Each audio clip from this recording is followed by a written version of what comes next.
बोले गणेश जी महाराज की जय। बोले श्री कृष्ण चंद्र भगवान की जय। श्री कृष्ण गोविंद हरे मुरारी, हे नाथ नारायण वासुदेव। श्री कृष्ण गोविंद हरे मुरारी, हे नाथ नारायण वासुदेव।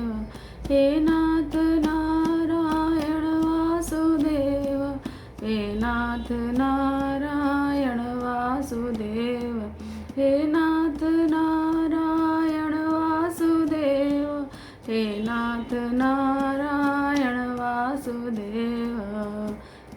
श्री कृष्ण गोविंद हरे मुरारी, हे नाथ नारायण वासुदेव। श्री कृष्ण गोविंद हरे मुरारी, हे नाथ नारायण वासुदेव। राधे कृष्णा कृष्णा कृष्णा राधे कृष्णा कृष्णा कृष्णा राधे कृष्णा कृष्णा कृष्ण राधे कृष्णा कृष्णा कृष्ण राधे कृष्णा कृष्णा कृष्णा राधे कृष्णा कृष्णा कृष्ण राधे कृष्णा कृष्णा कृष्णा राधे कृष्णा कृष्णा कृष्ण राधे कृष्णा कृष्णा कृष्णा राधे कृष्णा कृष्णा कृष्ण राधे कृष्णा कृष्णा कृष्णा राधे कृष्णा कृष्णा कृष्णा। बोलो श्री कृष्ण चंद्र भगवान की जय।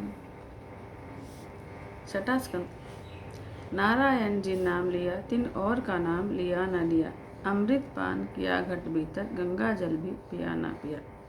नरकों का वर्णन सुनकर परीक्षित ने पूछा, महाराज मुझे ऐसा मार्ग बताइए जिस पर चलने से मुझे नरकों में जाना ही न पड़े।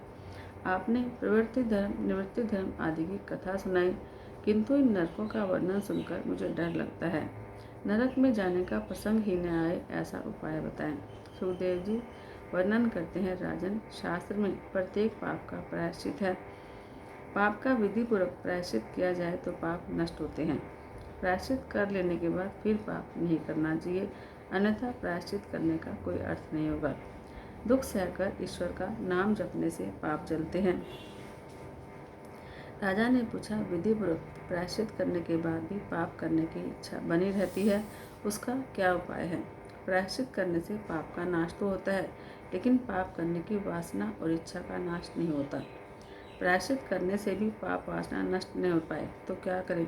कुछ ऐसा कार्य बताएं कि पाप करने की वासना ही न रहे। प्रायश्चित से पाप तो जलता है, लेकिन पाप वासना नष्ट नहीं होती, तो उसके लिए क्या करना चाहिए? राजन, सुखदेव जी कहते हैं कि मन का विश्वास मत करो। मन बड़ा विश्वासघाती है, इसे अंकुश में रखो। मन को कहीं एक आध बार भी छुट्टी मिले तो यह फिर से पाप करने को तैयार हो जाएगा। पाप वासना अज्ञान से जागती है और अज्ञान का मूल अहंकार है। जो व्यक्ति श्री कृष्ण भगवान को प्राण अर्पण करता है, उसको पाप करने की इच्छा ही नहीं होती, उसका अहंकार नष्ट हो जाता है। तप, ब्रह्मचर्य, शम, दम, मन की स्थिरता, दान, सत्य, शौच, यम, नियम आदि से पाप की वासना नष्ट होती है। किंतु हे परीक्षित, भगवान को आत्मसमर्पण करने से और भगवत भक्तों की सेवा करने से पापी जनों की ऐसी शुद्धि तपश्चर्या आदि द्वारा नहीं हो पाती। पापी मनुष्य भक्ति से जैसा पवित्र हो सकता है, वैसा श्रम, दम, तप से नहीं हो सकता। तुम अपने प्राण भगवान को अर्पण करो, पाप की वासना चली जाएगी। भगवान नारायण को जो अपने प्राण अर्पण करता है और जो प्रति श्वास नारायण मंत्र का जाप करता है, उसको पाप छूता भी नहीं है। जो अपने प्राण श्री कृष्ण को अर्पित करता है, उसकी पाप करने की इच्छा नहीं होती। प्राण अर्पण का अर्थ है प्राण प्राण से, श्वास श्वास से ईश्वर के नाम का जप करना। प्रत्येक कार्य में ईश्वर से संबंध बनाए रखो। लगातार प्रति श्वास भागवत स्मरण करते रहोगे तो पाप नहीं होगा। गीता जी में कहा गया है कि प्रथम भगवान का स्मरण करो, फिर संसार के कार्य। जब तक परमात्मा का ज्ञान नहीं होता, तब तक वासना नष्ट नहीं हो सकती। अज्ञान में वासना का जन्म है और ईश्वर और जगत के स्वरूप का ज्ञान होने पर वासना नष्ट होती है। ईश्वर आनंद रूप है और संसार दुख रूप। ऐसा अनुभव होने के बाद वासना नष्ट होती है। वासना का मूल अज्ञान है। अज्ञान के नाश होने से ज्ञान होता है। ज्ञान को लगातार बनाए रखने के लिए प्राण कृष्ण को अर्पण कर दो। तब तक अज्ञान का नाश नहीं होगा, तब तक वासना का भी नाश नहीं होता। और वासना नष्ट नहीं हो पाती तो पाप होना भी रुकता नहीं है। ज्ञानी केवल इंद्रियों को ही विषय की ओर जाने से रोकते हैं, किंतु इससे वासना का नाश नहीं होता। इंद्रियों को रोकने से नहीं, उन्हें प्रभु को मोड़ देने से वासना का नाश होता है। प्रत्येक इंद्रिय को परमात्मा की दिशा में मोड़ देने से वासना का नाश होगा। मन को पवित्र करना है तो आंखों को भगवत रूप में स्थिर करो। इस कर्म में 3 प्रकरण है। ध्यान प्रकरण सबसे पहले आता है। 14 अध्याय में इस प्रकरण का वर्णन है। 14 अध्याय का मतलब है 5 कर्मेंद्रिय, 5 ज्ञानेंद्रिय, मन, बुद्धि, चित्त, अहंकार। इन सबको परमात्मा के ध्यान में लगाए रखो तो ध्यान सिद्ध होता है। दूसरा है अर्चन प्रकरण। 2 अध्याय में सूक्ष्म अर्चन और स्थूल अर्चन का वर्णन बताया गया है। तीसरा है नाम प्रकरण। गुण संकीर्तन और नाम संकीर्तन का 3 अध्याय में वर्णन है। परमात्मा के मंगलमय नाम का जाप करो, चाहे ज्ञान मार्गी हो या भक्ति मार्गी। लेकिन ईश्वर की साधना और ध्यान के बिना काम नहीं बनता। किसी एक में मन स्थिर होने पर मन को शक्ति मिलती है। इस प्रकार 3 साधन हैं, ध्यान, अर्चन और नाम। इनके सहारे पापों का नाश होता है और नरक में जाने से भी बच सकते हैं। प्रभु के मंगलमय स्वरूप का ध्यान जप करने की आदत डालो और नियमित सेवा करो। नरक में जाना न पड़े इसलिए इन साधनों का उपयोग करो। हर रोज़ ठाकुर जी की सेवा करो, उनके नाम का जप करो, उनका ध्यान करो। ये तीनों साधन तुम्हारे लिए शक्य न हो तो किसी भी एक साधन पर अटल श्रद्धा रखो। इंद्रियों को भक्ति रस में डुबोए बिना वासना नष्ट नहीं होगी। भक्ति के सहारे जीव भगवान के पास जाता है। महारानी यमुना भक्ति का रूप है। वह जीव का ईश्वर से संबंध जोड़ देती है। भक्ति द्वारा जीव का ब्रह्म संबंध हो जाता है। ध्यान, अर्चन और नाम स्मरण, इन 3 साधनों से भक्ति दृढ़ होती है। परमात्मा का ध्यान न किया जाए तब तक मन शुद्ध नहीं होता।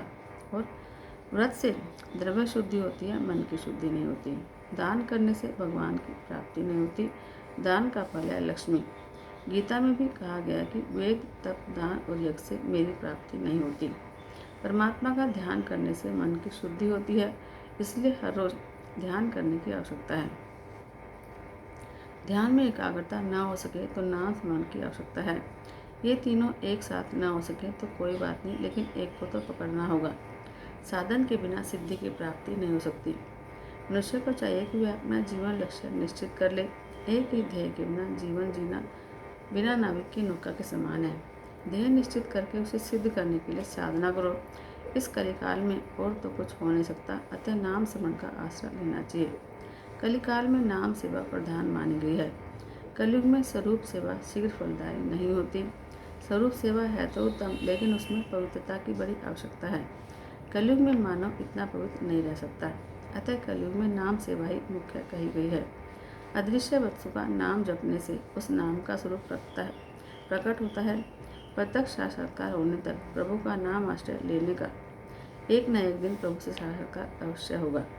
सीता जी ध्यान से इस प्रकार नाम जपती थी कि वृक्षों के पत्ते पत्ते से राम राम की ध्वनि होती थी। परमात्मा के नाम में निष्ठा का होना बड़ा कठिन है। नाम स्मरण के समय जीभ रुक जाती है, पाप जीभ को पकड़े रखता है। घर में पग पग पर भगवान का नाम जपो तो पग पग पर यज्ञ का पुण्य प्राप्त होता है। यो तो वह दिखता है अच्छा सुलभ, पर है बहुत कठिन। नाम में अटल निष्ठा रखो। परमात्मा के नाम का लगातार जप करने की आदत होगी तो मृत्यु भी उजागर होगी। अंतकाल तक ब्रह्म निष्ठा बनाए रखना आसान नहीं है। नाम निष्ठा के सिवा कलिकाल में अपने उद्धार का कोई अन्य उपाय नहीं है। राम नाम से तो पत्थर भी तैर गए थे, लेकिन राम द्वारा डाले गए पत्थर नहीं तैरे।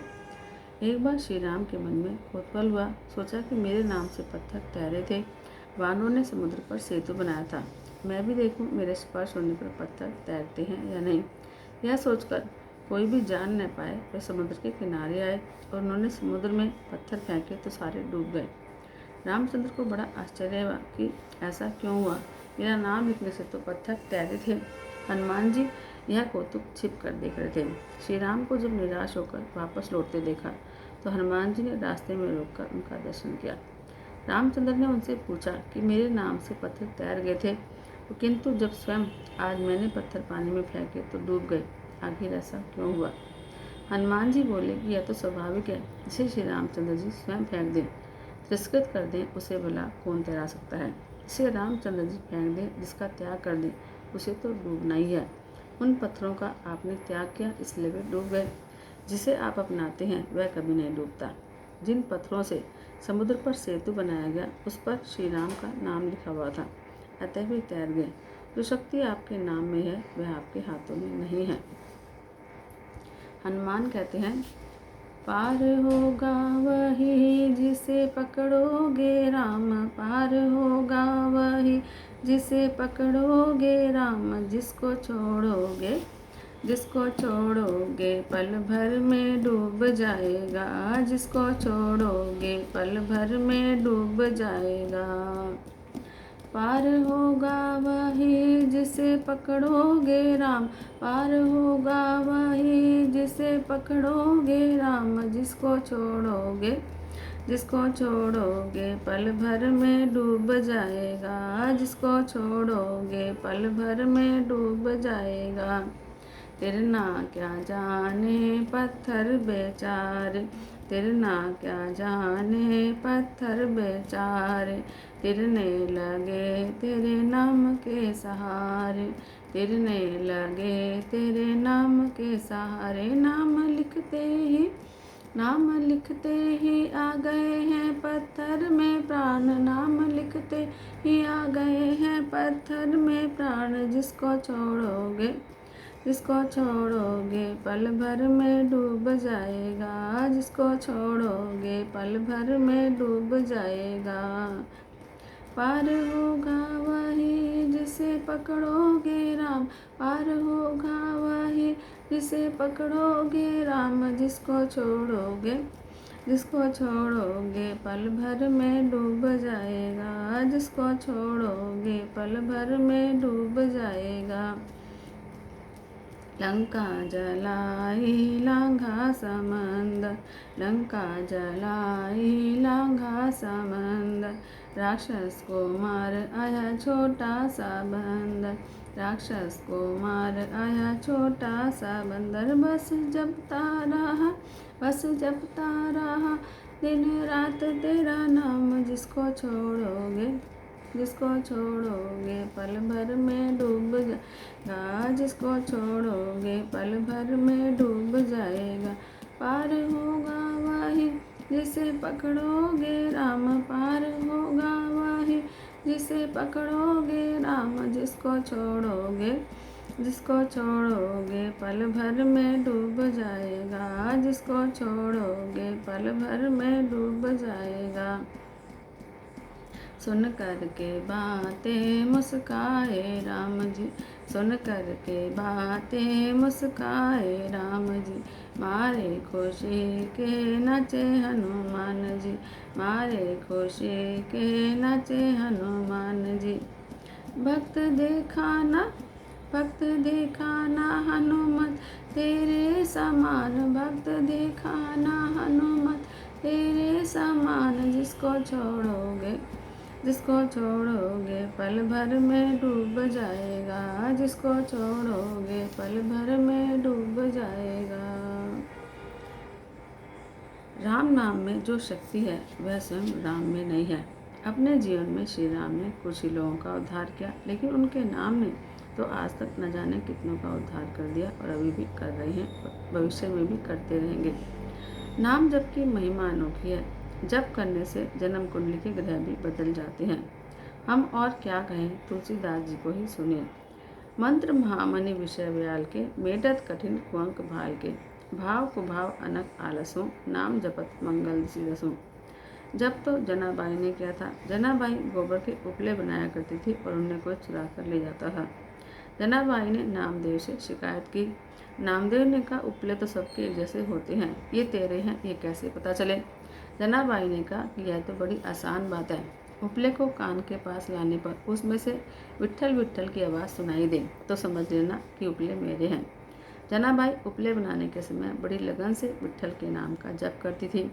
नामदेव ने भी उन उपलों में से विट्ठल विट्ठल के नाम की ध्वनि सुनी तो उन्होंने जनाबाई से कहा, नामदेव मैं नहीं तुम हो।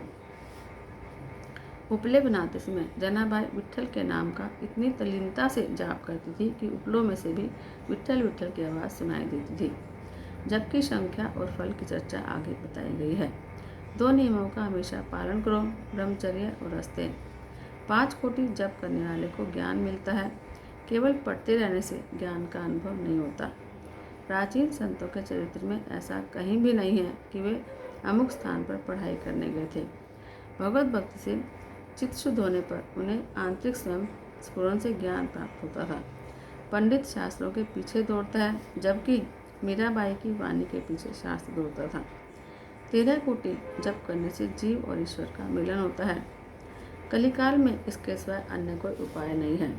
अधिकारी गुरु द्वारा मंत्र ज्ञान करने से मंत्र में दिव्य शक्ति आती है।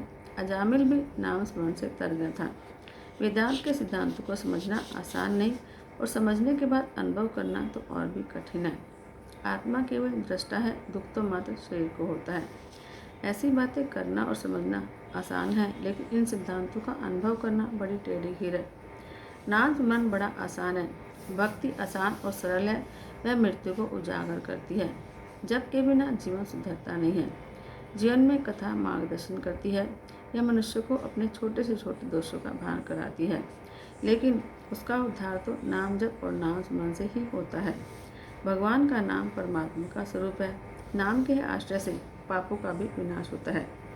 अब सिद्धांत जो है दृष्टांत के बिना बुद्धि में घुसता नहीं, अतः इस सिद्धांत को समझाने के लिए अजामिल का उदाहरण किया।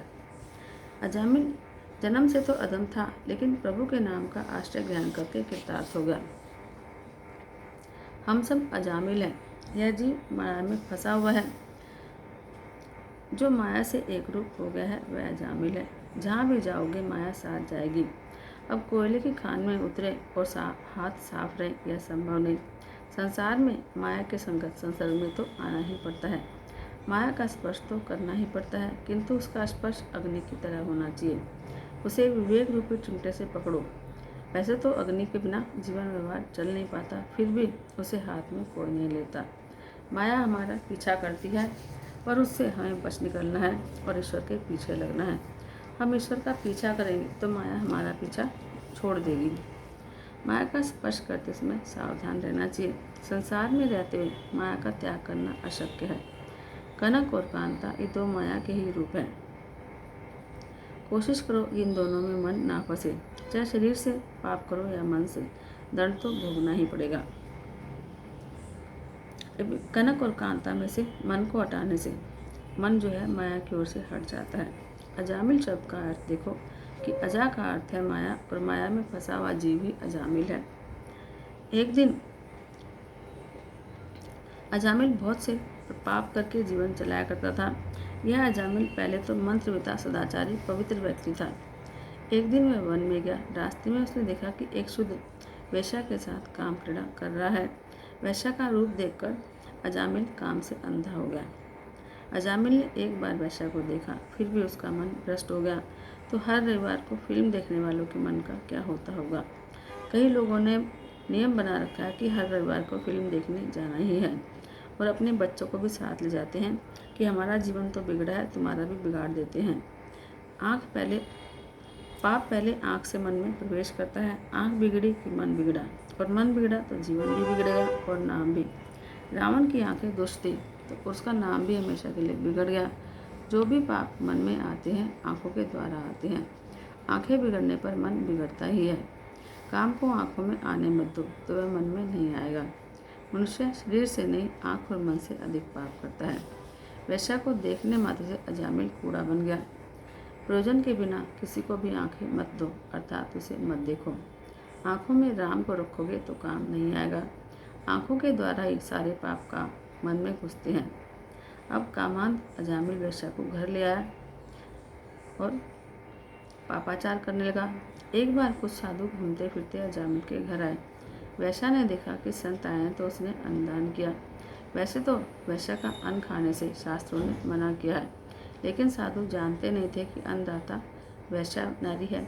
उन्होंने रसोई बनाई और भोजन भी कर लिया। साधु तो जिसके घर अन्न खाते हैं उसका कल्याण करते हैं। वेश्या के कहने पर अजामिल ने साधु को वंदन किया। साधुओं ने कहा कि हमने तेरे घर भोजन किया, लेकिन दक्षिणा अभी बाकी है। तो अजामिल ने कहा कि मेरी यही दक्षिणा है कि मैंने आपको लूटा नहीं।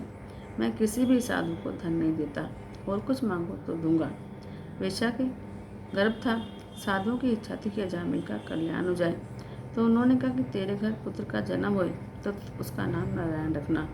अजामिल ने साधुओं से पूछा कि महाराज, मैं अपने पुत्र का नाम नारायण तो रख लूँगा, पर उससे आपको क्या लाभ होगा? तो साधुओं ने कहा कि हमारे भगवान का नाम नारायण है, अतः यह नाम सुनकर हमें आनंद आएगा और तुम्हें भगवान का स्मरण होता रहेगा।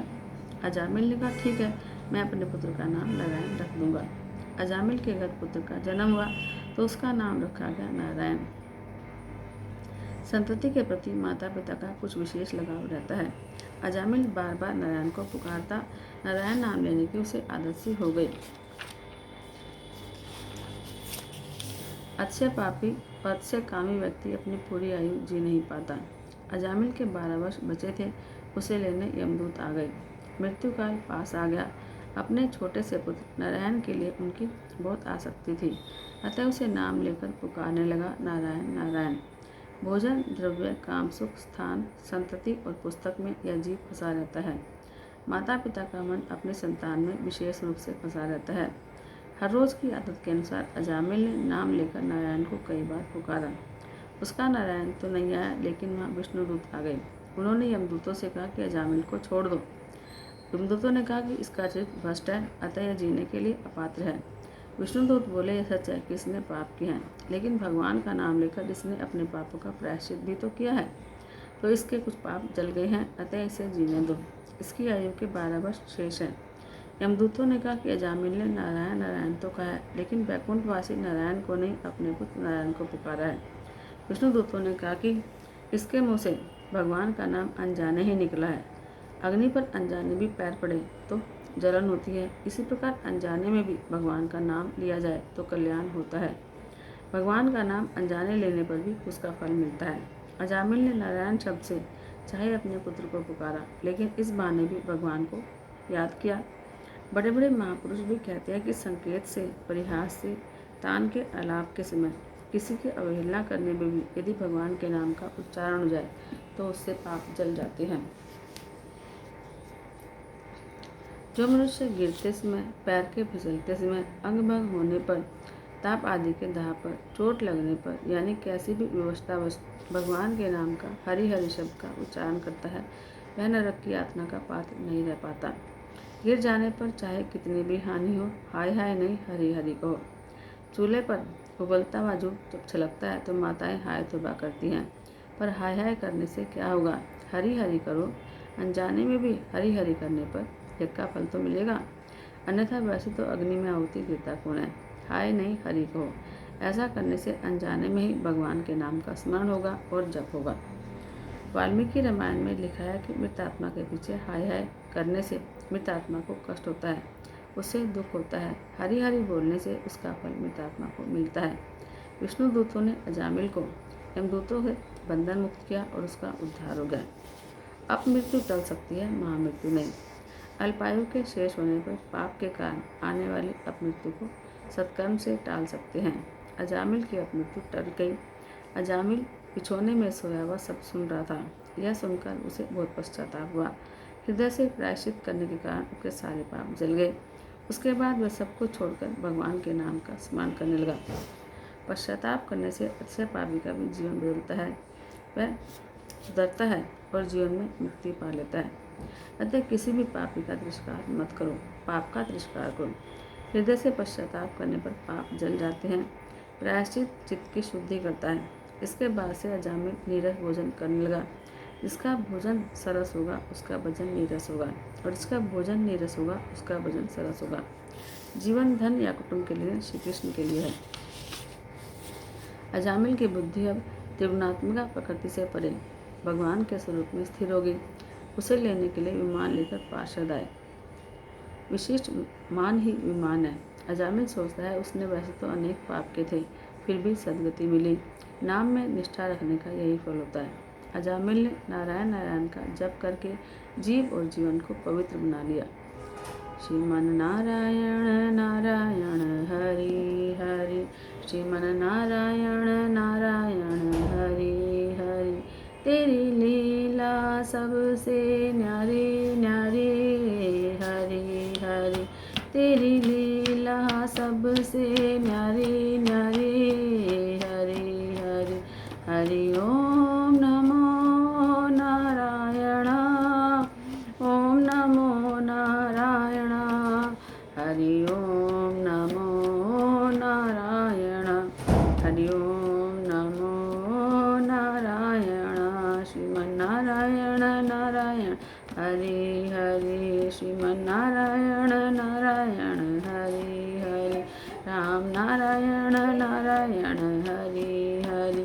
राम नारायण नारायण हरि हरि। कृष्ण नारायण नारायण हरि हरि। कृष्ण नारायण नारायण हरि हरि।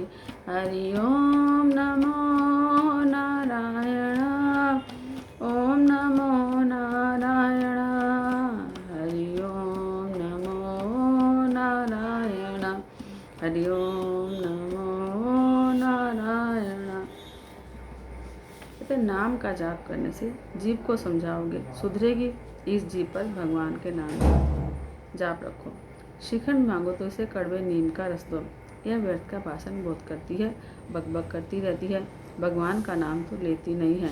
जीव को यदि नीम का कड़वा रस पिलाओगे तो उस पर राम का नाम बस जाएगा।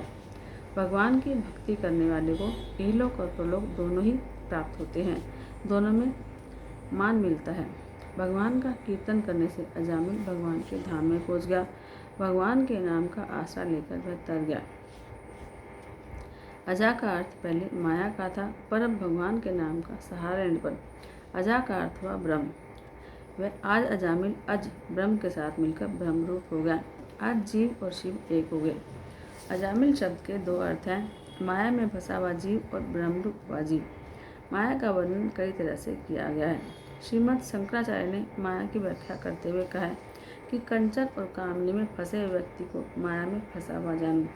इस जगत में कौन सी वस्तुएं छोड़ने योग्य हैं? तो उत्तर देते हैं कि जीव को अधोगति में ले जाने वाला कांचन और कामनी, इन दो में जो फंसा है जान लो कि वह माया में फंसा हुआ है। मणि तनमाला के प्रश्नोत्तर अति उत्तम है।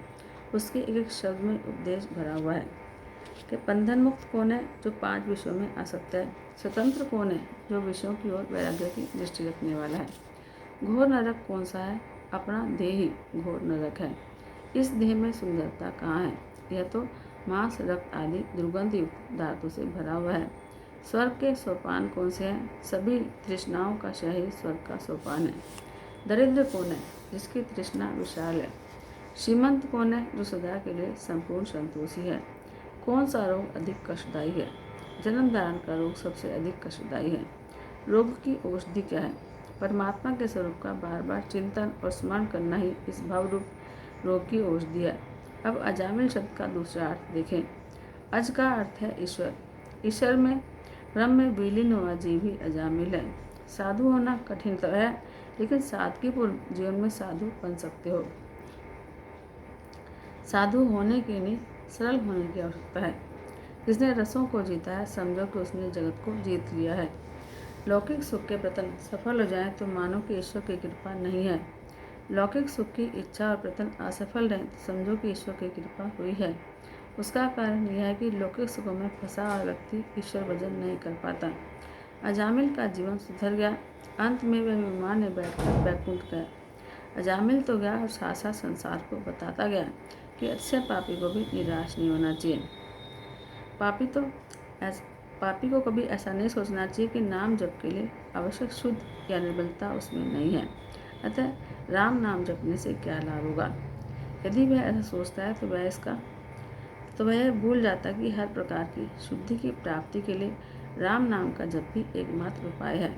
अति पापी होने पर पाप जलते हैं और भगवान का नाम जप पाप को जलाकर भस्म कर देता है। श्री कृष्ण गोविंद हरे मुरारे, हे नाथ नारायण वासुदेव। श्री कृष्ण गोविंद हरे मुरारे, हे नाथ नारायण वासुदेव। हे नाथ नारायण वासुदेव। हे नाथ नारायण वासुदेव। हे नाथ नारायण वासुदेव। हे नाथ नारायण वासुदेव, श्री कृष्ण गोविंद हरे मुरारे। हे नाथ नारायण वासुदेव, श्री कृष्ण गोविंद हरे मुरारे। हे नाथ नारायण वासुदेव। यह महामंत्र है। अर्थ के ज्ञान से इस मंत्र का जाप करो। श्री कृष्ण, हे प्रभु, आप सभी के मन को आकर्षित करने वाले हैं, अतः आप मेरा मन भी आकर्षित कीजिए। गोविंद, इंद्रियों के रक्षक भगवान, आप मेरे इंद्रियों को स्वयं में लीन करें। हरे, हे दुखहर्ता, मेरे दुखों का भी हरण करें। जिसका मन भगवान में लीन हो जाता है, उसके सारे दुखों का हरण हो जाता है। मुरारे, हे मूल राक्षस के विजेता, मेरे मन में बसे हुए काम क्रोध आदि राक्षसों का नाश कीजिए। हे नाथ, आप नाथ हैं और मैं आपका सेवक। नारायण, मैं नर हूँ और आप नारायण हैं। वासुदेव, वसु का अर्थ है प्राण, मेरे प्राणों की रक्षा करें। मैंने अपना मन आपके चरणों में अर्पित कर दिया। प्राचीन भरी राजा के यहाँ प्रचेता नामक 10 पुत्र हुए थे। उनके दक्ष नामक पुत्र हुआ। प्रजापति दक्ष ने हंस गोया स्तोत्र से आदि नारायण भगवान की आराधना की, तो उसके यहाँ हरेश नामक 10,000 पुत्र हुए। दक्ष ने उन्हें प्रजा उत्पन्न करने की आज्ञा दी, किंतु नारायण सरोवर के जल का स्पर्श करने से उनको परम धर्म का आचरण करने की इच्छा हुई। वहाँ उन्हें नारद जी मिल गए। दक्ष के इन 10,000 पुत्रों से नारद जी ने कुछ प्रश्न पूछे। उन प्रश्नों का इन पुत्रों ने उत्तर सोचा। उसमें से कुछ प्रश्न ऐसे हैं। प्रश्न है, ऐसा कौन सा देश है जहाँ केवल एक ही पुरुष है? उत्तर है, ईश्वर रूप पुरुष इस देह रूप देश में बसता है। प्रश्न है, ऐसी कौन सी गुफा है जिसमें प्रवेश तो कर सकते हैं लेकिन बाहर नहीं आ सकते? उत्तर है, प्रभु के चरण, वहाँ से कोई वापस नहीं आ सकता। प्रश्न है, वह कौन सी नदी है जो परस्पर विरुद्ध दिशा में बहती है? उत्तर है, संसार। संसार रूप नदी में प्रवृत्ति विषयों की ओर खींच कर ले जाती है और निवृत्ति प्रभु के प्रति भाग कर ले जाती है। प्रश्न है, सिर पर जो चक्र मंडरा रहा है वह कौन सा चक्र है, क्या है? उत्तर है, सभी जीवों के सिर पर काल चक्र मंडराता रहता है। नारद जी के कूट प्रश्नों की चर्चा विचारना करते हुए वे 10,000 पुत्र मोक्ष मार्ग की ओर प्रवृत्त हुए। सभी को नारद जी ने संन्यास की दीक्षा दी। जब दक्ष के सभी पुत्र प्रवृत्ति मार्ग की ओर चले गए तो उन्होंने 10,000 पुत्र और उत्पन्न किए। वे भी नारद जी के उपदेश से निवृत्ति परायण हो गए। ऐसा होने पर दक्ष को क्रोध आ गया और उसने नारद जी को श्राप दिया कि तुम कभी भी एक स्थान में ठहर नहीं पाओगे, तुम्हें हमेशा भटकते रहना होगा। नारद जी ने दक्ष के शाप को स्वीकार किया और दक्ष से कहा कि मैं तुम्हें शाप के बदले वरदान देता हूँ कि तुम्हारे घर बहुत सी पुत्रियाँ होंगी, अतः संन्यास उन्हें देने का प्रश्न ही नहीं उठता। नारद जी ने दक्ष को आशीर्वाद दिया। जो शाप का बदला आशीर्वाद से दे वह संत है। सहनशीलता का निर्वाह ही साधुता है। सहन करना तो संतों का धर्म है। जड़ चेतन सभी में जो ईश्वर का अनुभव करता है उसके मन में राग द्वेष कभी उत्पन्न नहीं होते। ब्रह्मा ने सभी इंद्रियां बहिर्मुख बनाई हैं। ये इंद्रियां जब अंतर्मुख होती हैं तब आनंद की प्राप्ति होती है और सभी जीव और शिव का मिलना होता है। जब तक बाह्य द्वार बंद नहीं करोगे तब तक मन के अंदर के द्वार खुल नहीं पाएंगे। सुखदेव जी सुनाते हैं, राजन फिर आगे चलकर दक्ष के घर 60 कन्याओं का जन्म हुआ। उसमें से अदिति के घर 12 संतानें हुई। उनमें से एक का नाम था त्वष्टा। इस प्रजापति त्वष्टा के पुत्र उत्पन्न हुआ विश्वरूप। एक दिन जब इंद्र सिंहासन पर बैठे हुए थे तो वहाँ बृहस्पति आए। अपने और सारे देवों के गुरु बृहस्पति का आगमन हुआ, फिर भी इंद्र ने आसन से उठकर उनका स्वागत नहीं किया। बृहस्पति मान की अपेक्षा रखते हैं, धन की नहीं। ऐसे अपमान के कारण बृहस्पति ने देवों का त्याग किया और इंद्र को श्राप दिया कि तू दरिद्र होगा। संपत्ति के बदले सुदबुद्ध और ज्ञानभान भूला हुआ व्यक्ति दरिद्र होने पर ही सियाना होता है। दैत्यों ने उसे शुभ प्रसंग जाना और देवों के साथ युद्ध शुरू कर दिया और स्वर्ग को जीत लिया। अब पराजित देवगण ब्रह्मा के पास पहुँचे। ब्रह्मा ने देवताओं को कड़ा उलाहना दिया क्योंकि वह पराजित उस ऋषि के अपमान का फल था। उन्होंने ऋषि ब्राह्मणों की सेवा करने का आदेश देते हुए कहा, किसी ब्रह्मनिष्ठ ब्राह्मण को गुरु मानकर उसे बृहस्पति का आसन दो। देवों ने पूछा कि ऐसा ब्रह्मनिष्ठ ब्राह्मण कौन है? ब्रह्मा ने कहा, प्रजापति त्वष्टा का पुत्र विश्वरूप ब्रह्मनिष्ठ है। विश्व यानी जगत, विश्व यानी विष्णु भगवान। विश्व के प्रत्येक पदार्थ में जो विष्णु का दर्शन करे वही विश्व रूप है। जिस प्रकार सुनार की दृष्टि में आकार का निज होने का महत्व है, उसी भांति ज्ञानी पुरुष बाहर के आकार को महत्व नहीं देते।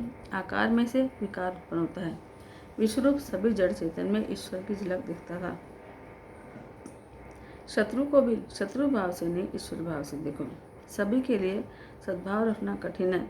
मार्ग में किसी सौभाग्यवती नारी का दर्शन होने पर तो लक्ष्मी जी की भावना मन में उत्पन्न हो जाएगी, किंतु विधवा मिल जाए तो झुंझलाहट से मुंह फेर लेते हैं।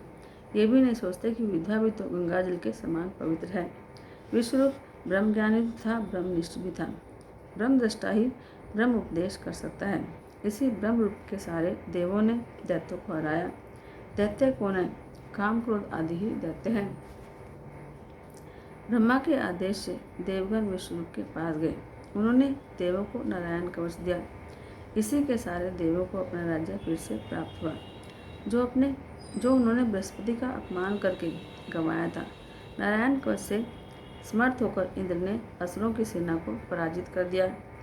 योद्धा संग्राम में जाते हुए लोहे का कवच पहनकर जाते हैं। इसी प्रकार नारायण कवच भी मंत्रात्मक बख्तर है।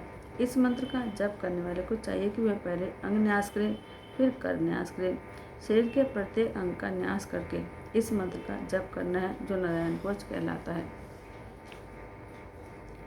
जल के अंदर रहने वाले जलचर जंतुओं से, वरुण के पास से मत्स्य मूर्ति भगवान मेरी रक्षा करें।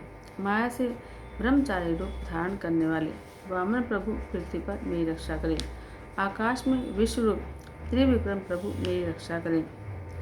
यह बात निश्चित रूप से सत्य है। इस कारण से सर्वज्ञ सर्वव्यापक भगवान श्री हरि सदा सर्वत्र सर्व स्वरूपों में हमारी रक्षा करें। नारायण कवच का यह श्लोक अंतिम है और बड़ा महत्वपूर्ण है, याद रखने योग्य है। डर लगने पर मनोद्वेग के समय इसका पाठ करो। मेरे एक ही भगवान अनेक स्वरूप में अनेक स्वरूप धारण करके क्रीड़ा कर रहे हैं। स्वप्न में एक में से अनेक की उत्पत्ति होती है। स्वप्न का साक्षी कल्पित होता है।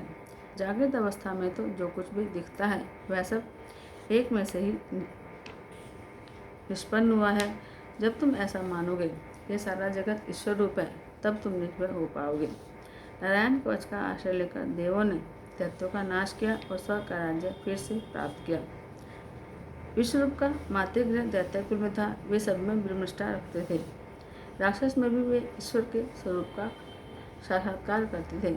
उनका अभेद भाव सिद्ध हो गया था। अतः वे यज्ञ में दैत्यों को आहुति भी नहीं देते थे। सभी में मैं हूँ, इस मैं को व्यापक बनाओ। मैं को संकुचित करोगे दुखी बनोगे।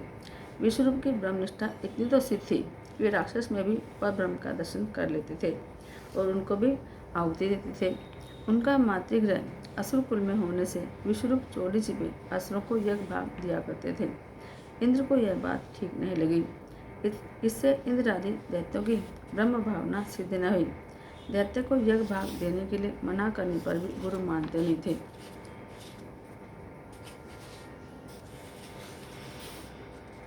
अतः इंद्र ने विश्वरूप का मस्तक काट दिया।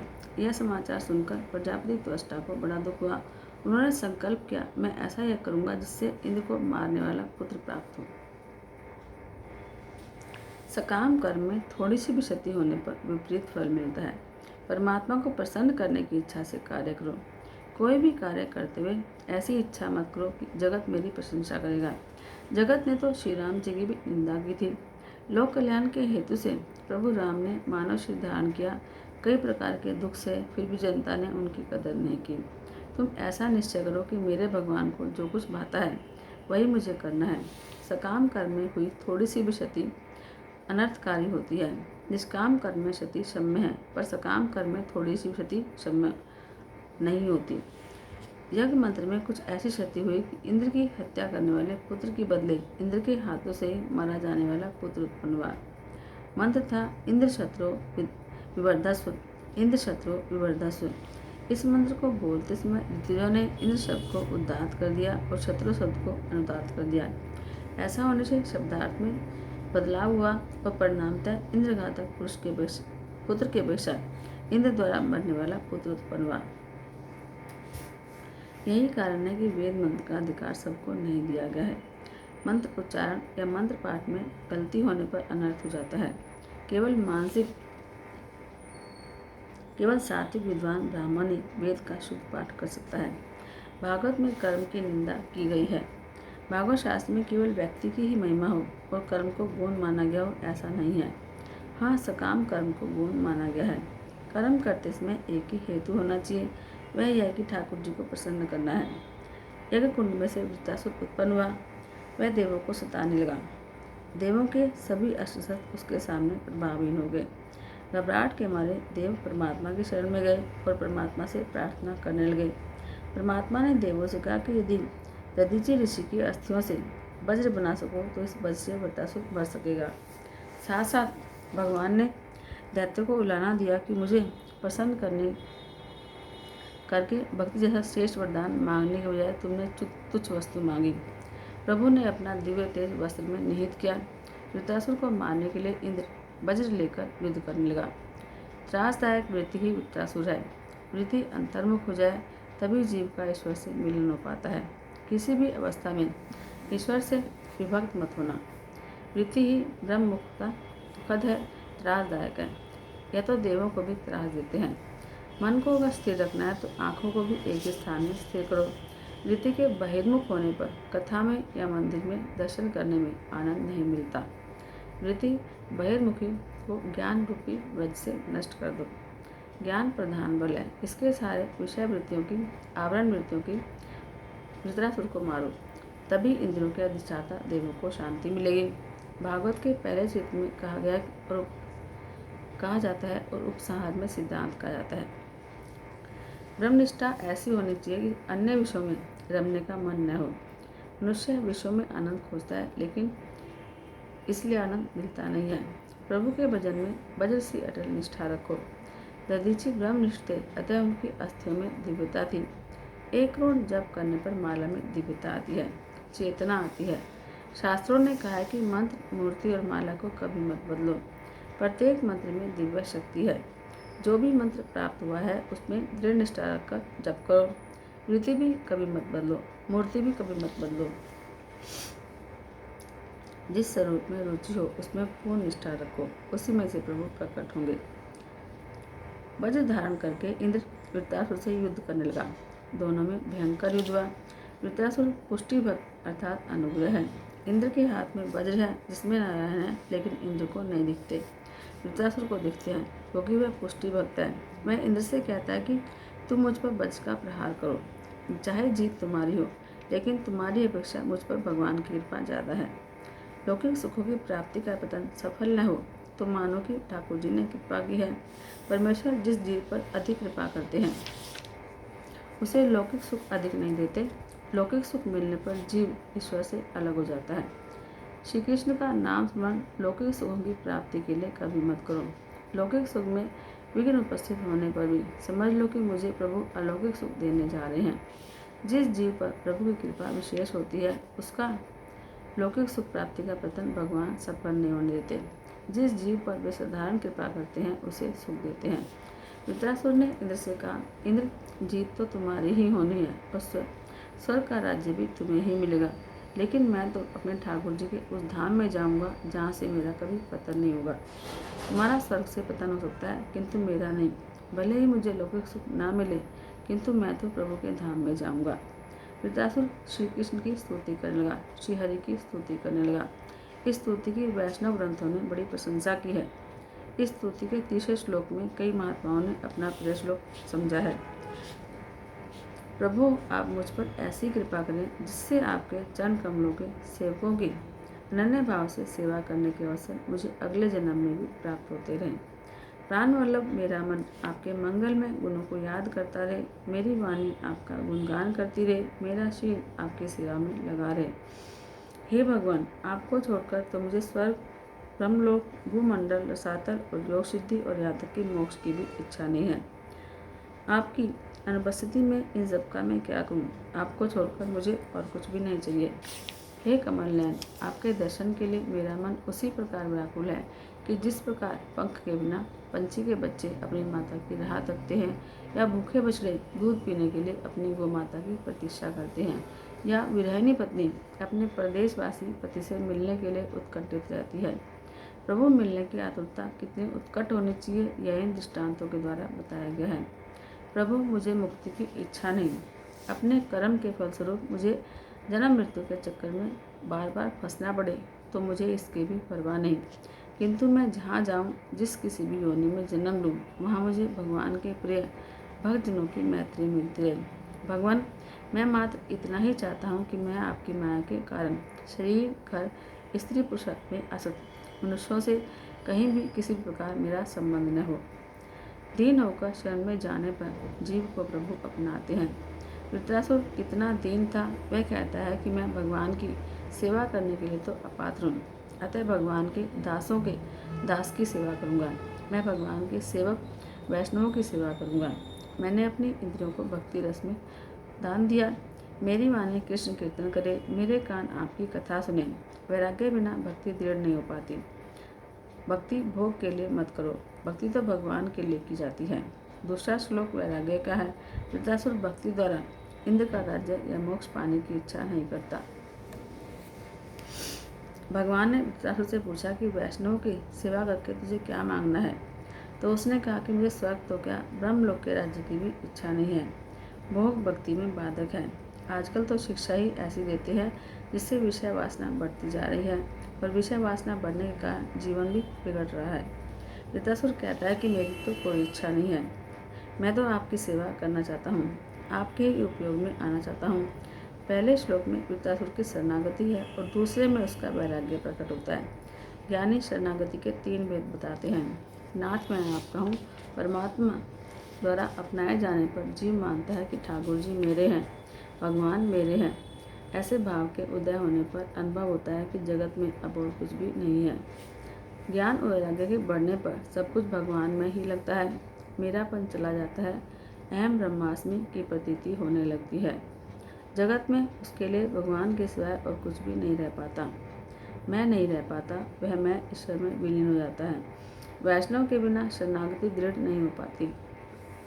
तीसरे श्लोक में प्रार्थना की गई है कि हे प्रभु, आपके दर्शन के लिए मुझे आतुर बनाएं। परमात्मा पूर्ण प्रेम चाहते हैं, पर जीव उन्हें पूर्ण प्रेम नहीं देता, अतः उनको वह भाता नहीं है। जीव जो अपना प्रेम देता है पुत्र, स्त्री और पुत्र आदि को, अतः वृत्रासुर कहता है कि मेरी तो एक ही इच्छा है कि आपके दर्शनों के लिए मैं आतुर बनूं। चौथे श्लोक में वृत्रासुर के सत्संग की इच्छा व्यक्त की है। वह कहता है कि यदि पुनर्जन्म मिलना ही है तो हे प्रभु, आप मुझे वैष्णव के घर की गाय बनाना। यदि मेरा प्रभु के उपयोग में आने वाला हो तो मैं पशु भी बनने को तैयार हूँ, पशु शरीर में भी मुझे सत्संग ही मिले। वृत्रासुर ने भगवान की ऐसी स्तुति की कि इंद्रासन भी डोलने लगा। भक्ति भगवान को परतंत्र बनाती है, अर्थात भक्ति भगवान को भक्त के वश में कर देती है। अतः भगवान मुक्ति तो देते हैं लेकिन भक्ति नहीं। भगवान जब कृपा करते हैं तभी अंत में नष्ट होने वाली संपत्ति नहीं, भक्ति देते हैं।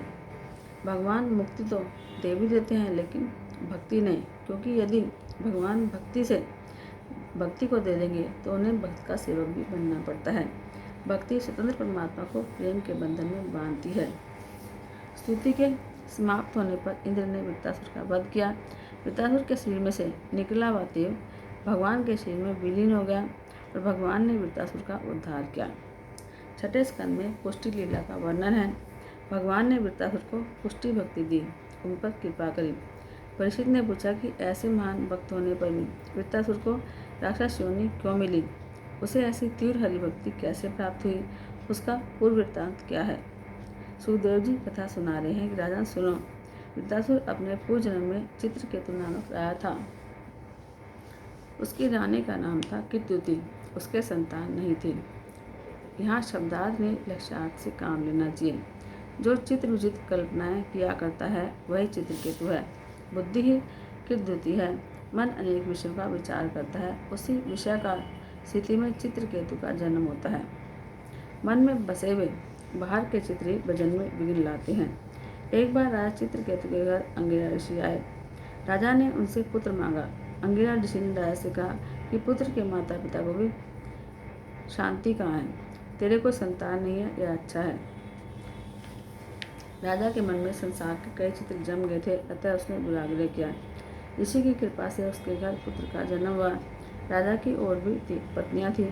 ईर्ष्यावश किसी विमाता ने उस बालक को विष दे दिया, अतः उसकी मृत्यु हो गई।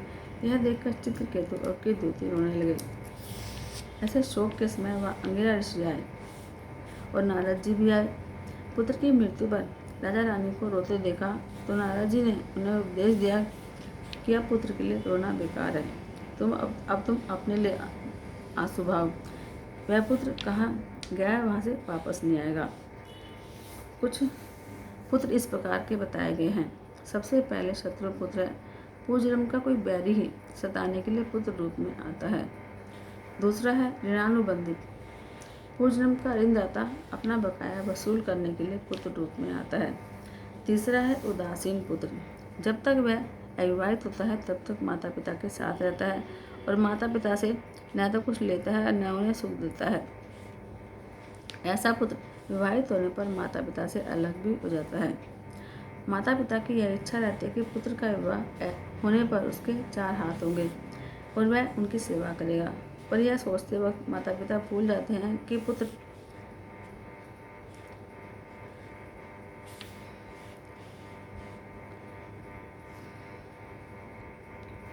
के 4 हाथ होने के साथ साथ 4 पग भी तो हो जाते हैं।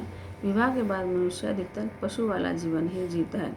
चौथा है सेवक पुत्र। पूर्व जन्म में किसी ने सेवा पाई होगी, अतः वह इस जन्म में सेवा करने के लिए पुत्र रूप से आता है। हम किसी की सेवा न करें पर दूसरे लोग हमारी सेवा करें, ऐसी आशा करना बेकार है। स्कंद पुराण में पुंडरीक का चरित्र है। पुत्र को माता पिता की सेवा किस प्रकार करनी चाहिए, यह इसका उत्तम उदाहरण है। पुंडरीक के दर्शन करने के लिए भगवान स्वयं आए। वह भगवान के दर्शन करने नहीं गया था। पुंडरीक माता पिता को हमेशा सेवा करता था। वह माता पिता को ही सर्वस्व मानता था।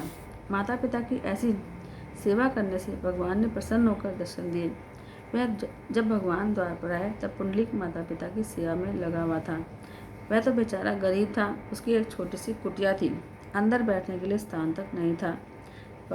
भगवान बाहर ही खड़े खड़े पुंडरीक की प्रतीक्षा करने लगे। माता पिता की सेवा में व्यस्त पुंडरीक ने भगवान से कहा, माता पिता की सेवा के फलरूप आप मुझे मिल रहे हैं, अतः मुझे आपकी सेवा पहले करनी है। और उसने एक ईंट फेंकते हुए भगवान से कहा कि मैं जब तक माता पिता की सेवा पूरी न कर लूँ तब तक आप इस पर खड़े रहिए। भगवान साक्षात प्रकट हुए, फिर भी पुंडरीक ने माता पिता की सेवा का कार्य अधूरा नहीं छोड़ा। भगवान ईंट पर खड़े रहे। ईंट से बीट बना और उसका नाम पड़ा विठोबा। खड़े खड़े भगवान जब थक गए तो उन्होंने एक हाथ अपनी कमर पर रख लिया। आज भी पंढरपुर में वे उसी मुद्रा में खड़े हैं। पुंडरीक ने उन्हें जिस तरह खड़े रहने को कहा था, वे आज भी वैसे ही खड़े हैं। कटी पर हाथ रखकर वे बताते हैं कि मेरे पास आने वालों के लिए, मेरा आसरा लेने वालों के लिए संसार कटी तक ही गहरा है। भगवान पांडुरंग की स्तुति का स्रोत श्रीमद् शंकराचार्य ने इस प्रकार रचा है। भवाब्दे प्रमाणम इदम मामका नाम नितंबम कराभ्याम धृतो ये नृतनाथ समागत्य तिष्ठन्त आनंद कंदनम पब्रम लिंगम भजे पांडुरंगम। भवाब्दे प्रमाणम इदम, किंतु किसके लिए? जो भगवान का बन जाए उसके लिए। नारद जी राजा चित्रकेतु से कहते कि राजन, तुम्हारा शत्रु ही पुत्र बनकर जन्मा था। अच्छा हुआ कि मर गया, तुम्हें तो आनंद मनाना चाहिए। घर, धन, पत्नी, विविध ऐश्वर्य, शब्दादि विषय, राजा स्मृति, सेवक, मित्रजन, रिश्तेदार आदि सभी शोक, मोह, भय और दुख के दाता हैं। ये सभी नाशवान हैं। जीव के हजारों जन्म हो गए, हो रहे हैं और होंगे। इनमें से कौन किसका और कौन किसका इस संबंध का तो पता ही नहीं। जिस प्रकार जल प्रवाह में बालू के कण कभी इकट्ठे होते हैं और कभी बिखरते हैं, उसी प्रकार समय के प्रवाह में संसार के प्राणी इकट्ठे होते हैं और बिछड़ जाते हैं। जब उस मृत राजकुमार की जीवात्मा को लाया गया तो वह किसी को भी पहचानता नहीं था। उसने कहा कि मेरे तो हजारों जन्म हो चुके हैं, मैं उनमें से कौन कौन से जन्म के माता पिता को जानूं और याद रखूं। और ऐसा कहकर वह जीवात्मा चली गई। नारद जी ने कहा कि राजन, तुम किसके लिए रो रहे हो? वह तो तुम्हारी ओर दृष्टि भी करने को तैयार नहीं है, फिर भी तुम शोक कर रहे हो। नारद जी ने चित्रकेतु को दिव्य ज्ञान दिया। और तत्व का उपदेश दिया और मंत्र का उपदेश दिया। इसके बाद चित्रकेतु राजा ने तपस्या की और भगवान के नाम का जप किया।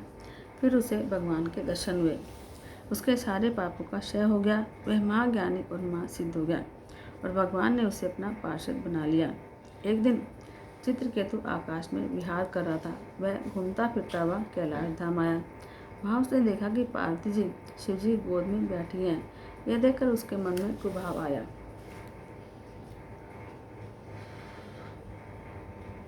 विषय वासना में से चित्रकेतु का जन्म होता है। प्रत्येक स्त्री पुरुष को नर नारायण के रूप में देखने पर वासना उत्पन्न नहीं होगी। चित्रकेतु ने संसारिक भाव से शंकर पार्वती को देखा। इस चरित्र से स्पष्ट होता है कि बिना ज्ञान की भक्ति बेकार है। मात्र सगुण के साक्षात्कार से मन शुद्ध नहीं होता। साक्षात्कार से मन की चंचलता नष्ट नहीं हो पाती। सगुण और निर्गुण भक्ति के होने पर भी जीव शिव बन सकता है। चित्रकेतु शिव पार्वती को लौकिक दृष्टिवश काम भाव से देखने लगा। शिव पार्वती के इस प्रकार बैठने का एक कारण था। इस प्रकार एक बार कामदेव ने शिव से युद्ध करना चाहा। शिव जी ने कहा कि मैंने तो तुझे पहले भी 2 बार भस्म किया है। तो कामदेव ने कहा कि समाधि में बैठकर जलाना कोई बड़ी बात नहीं है। समाधि की अवस्था में कोई भी जीव मुझे जला सकता है। मेरे मन में एक छोटी सी इच्छा बची है। आप पार्वती जी को आलिंगनबद्ध कीजिए तो मैं उस समय अपना बाण चलाऊं। यदि आप उस समय भी निर्विकार रहे तो मैं मान जाऊंगा कि आप महादेव हैं, आप ईश्वर हैं। शिव जी तैयार हो गए। पार्वती को आलिंगनबद्ध करके वे अर्धनारीश्वर नटेश्वर बन गए। काम ने उन्हें विचलित करने की पूरी कोशिश करी, किंतु उसे सफलता नहीं मिली। शंकर निर्विकारी ही रहे। कामदेव ने अपनी पराजय मान ली और शिव जी की शरण में आ गया। चित्रकेतु इस सारी बातों से अनजान था, अतः वह शिव जी की निंदा करते हुए बोला, बड़ी सभा में अपनी पत्नी को आलिंगन में लेकर गोद में बैठाकर बैठे हैं, इन्हें कोई लाज भी आती है या नहीं। शिव पार्वती तो निर्विकार थे, लेकिन उन्हें देखने वालों की आंखों में विकार था। किसी को भी अगर लौकिक भाव से देखोगे तो मन में विकार आएंगे ही और विकृत चित्त मन में उभरेंगे। इस प्रकार लौकिक भाव से देखने के कारण चित्रकेतु का पतन हुआ। उसकी निंदा से शिव जी को तो बुरा नहीं लगा। इसके सिर पर ज्ञान गंगा हो, उसे निंदा रस प्रभावित नहीं करता। लेकिन पार्वती के लिए यह बात सहने योग्य नहीं थी। उन्होंने चित्रकेतु को श्राप दिया, उद्दत तेरा असुर योनि में जन्म होगा। चित्रकेतु रानी पार्वती से माता पार्वती से क्षमा याचना करने लगा तो देवी ने कहा कि दूसरे जन्म में तुझे अनन्य भक्ति प्राप्त होगी और तेरा उद्धार होगा। मन चित्रकेतु यदि शुभ कल्पना करे कि जिस प्रकार चित्रकेतु ने वृत्रासुर रूप में की थी तो अंत में सुखी हो जाता है और दुष्ट कल्पना करने पर दुखी होता है। नारद जी और अंगिरा यह संतों के समागम से मन बुद्धि ऊर्ध्वगामी बनते हैं। मन में विषयों के चित्र न उभरे और सात्विक भाव जागे, इसके लिए लक्ष्मी नारायण का लगातार पूजन करो। विष्णु सत्वगुण के अधिपति देव हैं। उनकी सेवा करने से मन में सात्विक भाव की जागृति होती है। विषयों के चित्र अंदर होते हैं, आंखें मूंद कर बैठोगे तो वे बाहर आएंगे। इन चित्रों को मिटाने के लिए लक्ष्मी नारायण की सेवा करना आवश्यक है। दिति के दोनों पुत्रों की मृत्यु हुई। दिति ने इंद्र को मारने के लिए व्रत किया। कश्यप ऋषि ने इंद्र को मारने वाला पुत्र उत्पन्न हो सके, इस हेतु दिति को 1 वर्ष का व्रत बताया। उस व्रत का नाम था पुंसवन व्रत। चंचल मन को ईश्वर में स्थिर करने का साधन ही व्रत है। व्रत से मन की चंचलता घटती जाती है और ईश्वर में स्थिरता बढ़ती है। मन को ईश्वर में लगाए रखने का साधन ही व्रत है। दिति ने व्रत तो किया, लेकिन व्रत के नियमों का बराबर पालन न करने से व्रत भंग हुआ, इसलिए मृदगणों की उत्पत्ति हुई। भेद बुद्धि ही दिति है। चंचल मनोवृत्ति को एक ही स्थान पर स्थिर करके एक को अनेक में निहारा जाए, तभी व्रत सफल होता है। भेदभाव के कारण दिति के व्रत का भंग हुआ। अब दिति ने इंद्र से कहा कि ये मेरी संतानें हैं और इनकी गणना देवों में होगी। अब दिति के मन में इंद्र के लिए प्रभाव नहीं रहा। इन मृदगणों की उत्पत्ति का वर्णन करके स्कंद की समाप्ति की गई है। श्री कृष्ण गोविंद हरे मुरारी, हे नाथ नारायण वासुदेव, श्री कृष्ण गोविंद हरे मुरारी, हे नाथ नारायण वासुदेव, हे नाथ नारायण वासुदेव, हे नाथ नारायण वासुदेव, हे नाथ नारायण वासुदेव, हे नाथ नारायण वासुदेव। श्री कृष्ण गोविंद हरे मुरारी, हे नाथ नारायण वासुदेव। इसलिए तो कहते हैं कि जगत के सभी जीवों से प्रेम करना चाहिए। प्रेम करने से भगवान अपने हो जाते हैं। प्रेम से ही होती गिरधर भक्ति की पहचान है, प्रेम से ही होती गिरधर भक्ति की पहचान है। प्रेम का है मान रखते ये मेरे घनश्याम है, प्रेम का है मान रखते ये मेरे घनश्याम है। प्रेम से ही होती गिरधर भक्ति की पहचान है। जय जय श्यामा, जय जय श्यामा, जय जय श्यामा, जय जय श्यामा, जय जय श्यामा, जय जय श्यामा, जय जय श्यामा, जय जय श्यामा। प्रेम के वश अर्जुन रथ क्या चक्र सुदर्शन धारा है, प्रेम के वश अर्जुन रथ क्या चक्र सुदर्शन धारा है। प्रेम से ही द्रौपदी का चीर बढ़ाए आन है, प्रेम से ही द्रौपदी का चीर बढ़ाए आन है। प्रेम का जो मान रखते वो मेरे घनश्याम है, प्रेम का जो मान रखते वो मेरे घनश्याम है। प्रेम से ही होती गिरधर भक्ति की पहचान है। राधे राधे, राधे राधे, राधे राधे, राधे राधे। श्यामा श्यामा, श्यामा श्यामा, श्यामा श्यामा, श्यामा श्यामा। प्रेम से 56 भोग छोड़कर साग विदुर घर खाते हैं, प्रेम से 56 भोग छोड़कर साग विदुर घर खाते हैं। प्रेम से भी प्रसुदामा के चावल को चखते शाम है, प्रेम से भी प्रसुदामा के चावल को चखते शाम है। प्रेम का जो मान रखते वो मेरे घनश्याम है, प्रेम का जो मान रखते वो मेरे घनश्याम है। प्रेम से ही होती गिरधर भक्ति की पहचान है। राधे राधे, राधे राधे, राधे राधे, राधे राधे। श्यामा श्यामा, श्यामा श्यामा, श्यामा श्यामा, श्यामा श्यामा। प्रेम से ही नरसी की बेटी का भरते भात है, प्रेम से ही नरसी की बेटी का भरते भात है। प्रेम से ही आशा के भजनों को सुनते आप हैं, प्रेम से ही आशा के भजनों को सुनते आप हैं।